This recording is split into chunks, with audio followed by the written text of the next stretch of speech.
that we derived before.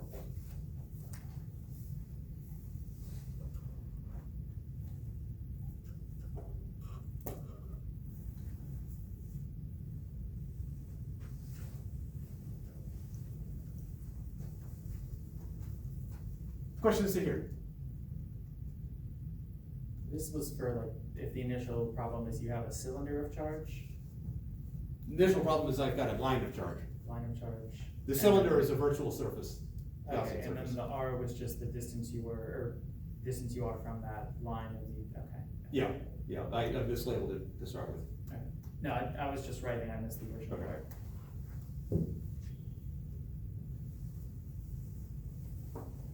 Other questions?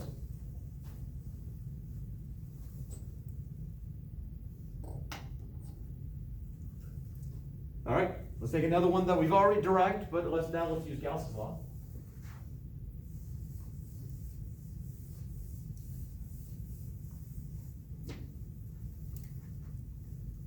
The infinite sheet of charge. And at some point, P, the distance R away. Now what we're going to do here is we do have symmetry in and the most convenient one is to create another Gaussian cylinder. So except instead of doing the cylinder along the line of charge here, since it's a plane, not particularly simple to do that.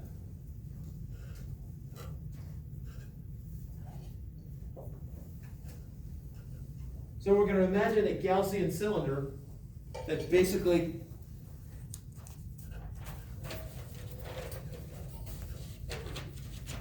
it's going to be like this. So this piece of paper should be an infinite plane, and we're going to create a Gaussian cylinder like that.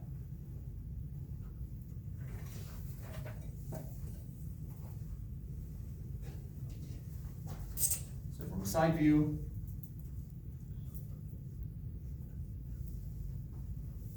this is some distance r, that's some distance r.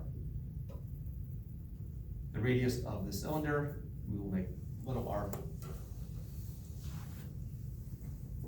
And the charge density, surface charge density, sigma.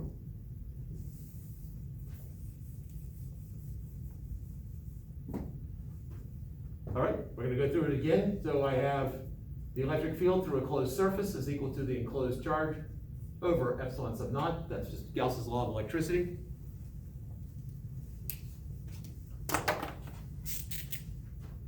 I basically have three parts to my can here.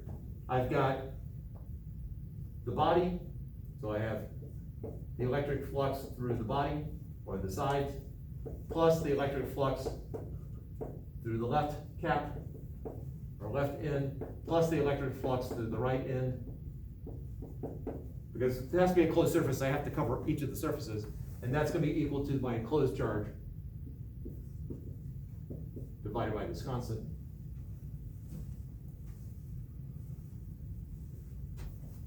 Which one of these is equal to 0? The body this time, Why? because it's perpendicular to the plane. Yep. Again, same argument for symmetry is that the electric field has to be going away from my body, from the sheet of charge here. My area vector is perpendicular to the side, and therefore perpendicular to the electric field, and so this indeed is 0. The electric field is perpendicular to the end caps. So when I do E dot A, my electric field times the area is just EA.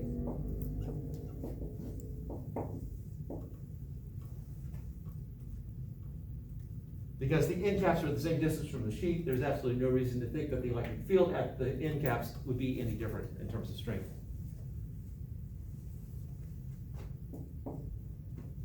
Sigma is the surface charge density, and so that would be equal to the charge divided by the area. And so therefore, my enclosed charge would be sigma times the area right here. which is the same as the area at the end cap.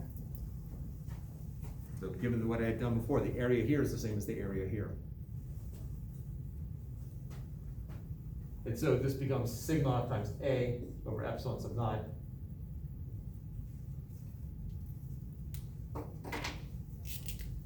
And so I have 2 times the electric field strength times the area is equal to sigma times the area times divided by epsilon sub naught.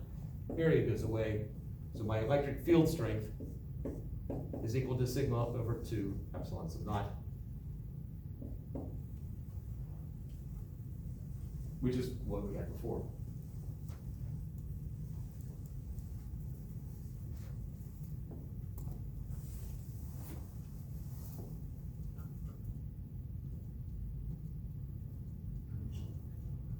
So this is the kind of thing, again, when on a test, I take the infinite line of charge. I say, what's the electric field at a certain point from the infinite line of charge? And if you blank on the formula, or you're looking at the formulas, you don't know which one it is, it's a lot easier to derive it with this than with calculus. If I then make the line a finite length, that's going to require calculus. You can't get away with this kind of, you can't exploit this unless you're sure you've got enough symmetry.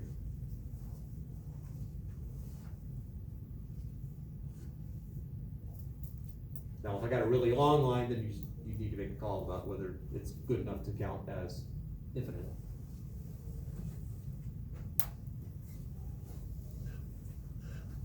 All right, so let's use what we've learned so far.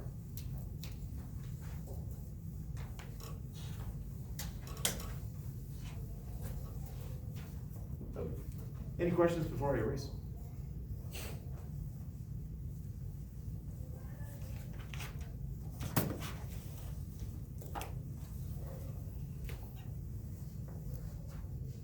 So the electric field, sorry, not that way. So if I have a conductor, I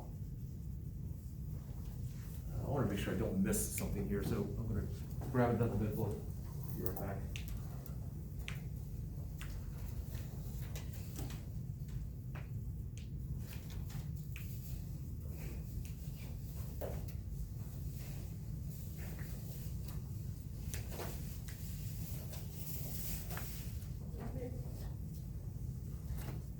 But if you need to, go for it.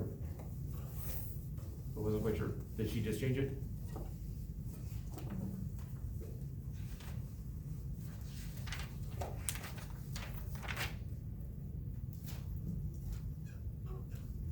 Okay, there we go.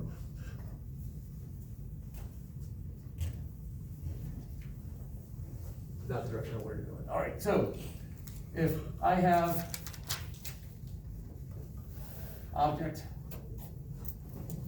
a conductor, I did want that part. A conductor in electrostatic equilibrium.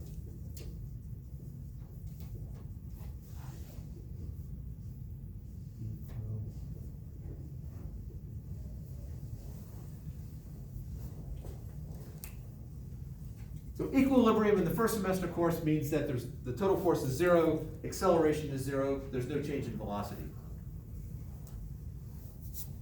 Similar situation here, if I take some sphere, some conducting sphere, and I add charge to it, that charge is suddenly going to start spreading out, and it's going to keep, the charge in general is going to keep moving until it reaches some sort of steady state. I'm not claiming that in this case the charges still don't move, I'm just saying that statistically speaking, they're not moving. Go with the spirit of that as opposed to the strict definition of statistics.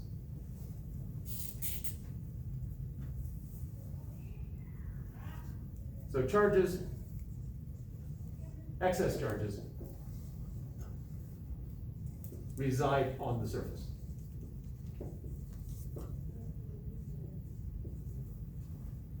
Because the excess charge would be all the same sign, and they're trying to get away from each other. If they're electrons, the electrons are just going to push on each other until they get to the outside.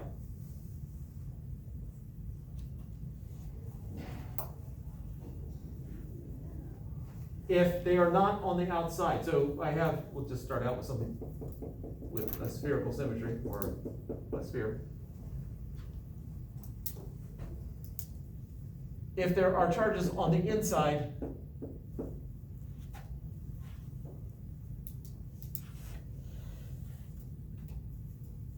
they'll be pushing against each other and they'll spread to the outside. If it's electrostatic equilibrium, that means they've already moved basically to where they're going to go, which means that I'm not forcing any more charges in the middle. And so the force in the middle is 0, which corresponds to the fact that the electric field in the middle is 0. So the electric field inside the conductor is 0.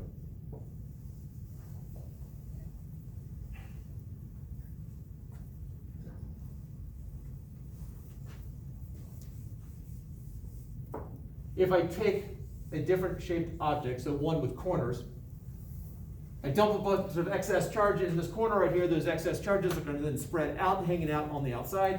And so let's just say, for example, that the electric charges are evenly distributed around the outside. I will say it's not electrostatic equilibrium, and we're about to talk about why. If somehow the charges did congregate like this, let's think about the forces here. Let's think about the forces acting on that charge right there. This charge right here is going to be exerting a force which way on that charge? Away from it, so down in this case. And this charge is going to exert a force which way? Slightly to the side, And this one? even more to the side. And so on. Each charge is going to be pushing against this. And then we're going to have a bunch of charges down here all pushing up on it. What's going to be the net result of the force on this charge? So it pushes it more towards the corner. Yes. And so excess charge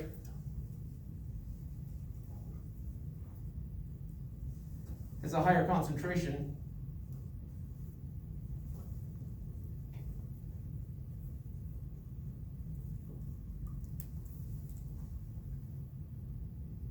at smaller internal angles.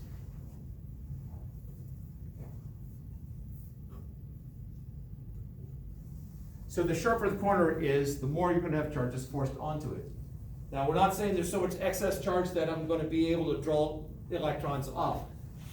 We are assuming that the electrons, at least these are the ones that are remaining, are on this thing, and even though there might be a net force pushing away from it, it's not actually going to escape.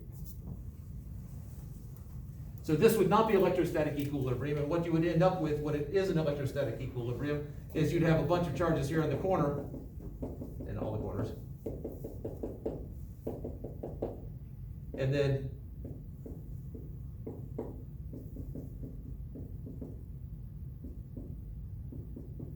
it should be lower.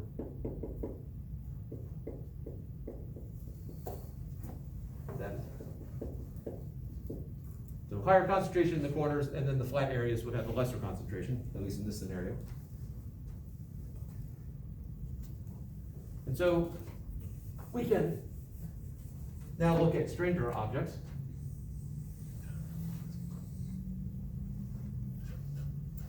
If I put excess charge on this and it's a conductor, I would expect to have the highest concentration of charges in this area right here, because that's the sharpest internal angle.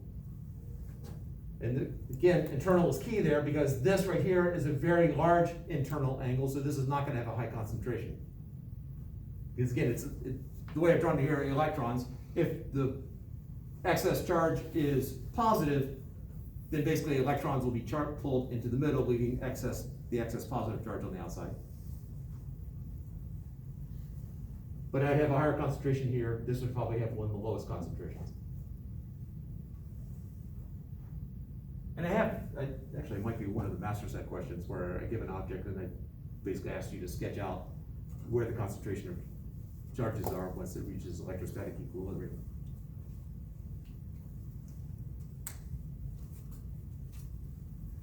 Now, when the electrons finally settle in and you start looking at the electric field coming from the electrons, the electric field is perpendicular to the surface. So at the surface of the conductor,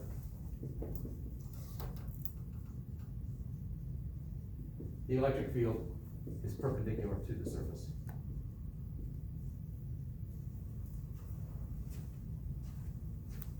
Now that is misleading there because I have excess charge of negative, and so these actually should be pointing towards.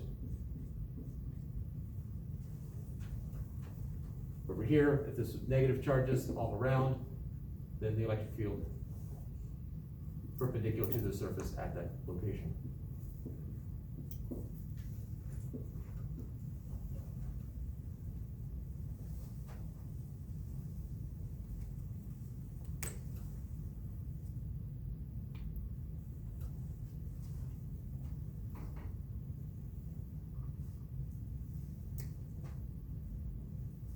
And one other bit, we have not officially talked about electric potential, but I'm going to sort of talk about it as if we have for the moment, and we will come back to it in more detail later.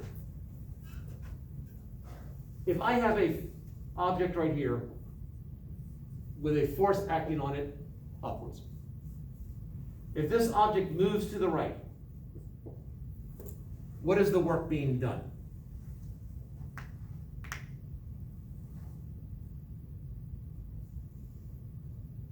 Interval of F dot dx. Okay.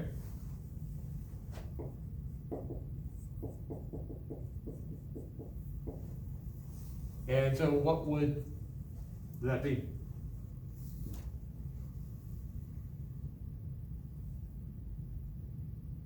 Zero. Zero. Yeah. Thank you, dot product. So if I have this electric field that is pointing inwards, let's take the simpler example of a circle where they're all pointed in the negative r hat direction. If a particle moves around in a circle around it, it takes absolutely no work for that to happen. I can have orbiting. This line here, which requires no work for a particle to move along, this is known as an equipotential line.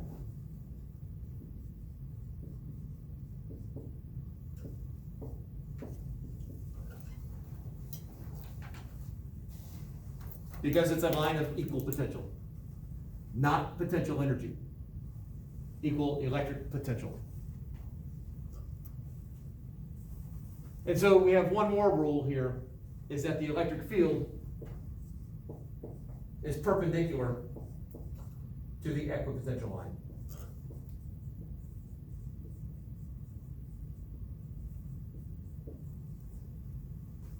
There's a lab that we will do next week, where you will figure out where the equipotential lines are. You'll have some positive charge here, some negative charge here. You'll figure out where the equipotential lines are, and then based on that, draw the electric field lines. Because I know it has to be perpendicular. It goes from positive to negative, and it has to be perpendicular to the equipotential lines. And so on.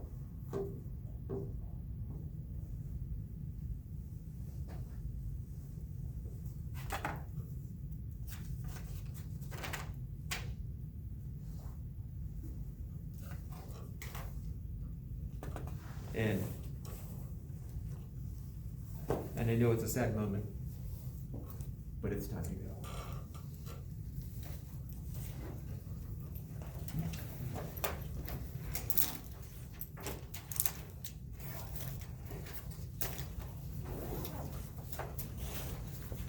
Who brings the master questions in here? Say it again? The master questions, we do want to bring them in? The master questions, yes, those are handed in. And what's happening on Thursday, the lab, I will bring that. There's nothing for you to print out. I will bring that. I remember sometime between when you asked and now that that there's a void in labs that we can do considering what we've covered so far. And so Is that a video of pretty much? Not a video, it's a series of conceptual questions Oh. that you'll break up into, I'm guessing, 2 groups, and come up with absolutely spectacular answers. So if we do have resources here, if you need access to books, most of you have a phone with access to the internet, and we have a computer here. So if you want to bring your textbook next on Thursday, because as a resource, feel free to. It might be good to have that. And if you want to just rely on what we have around the room or your own personal knowledge, then that can work too.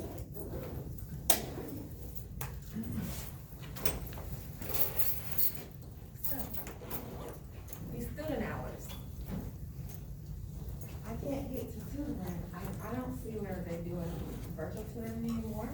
I don't know if they're already see anything.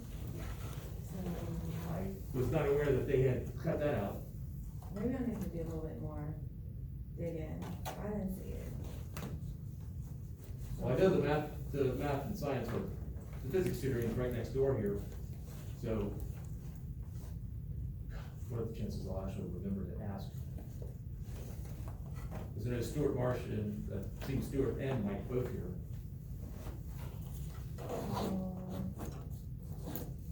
Are your student hours only available in person? So,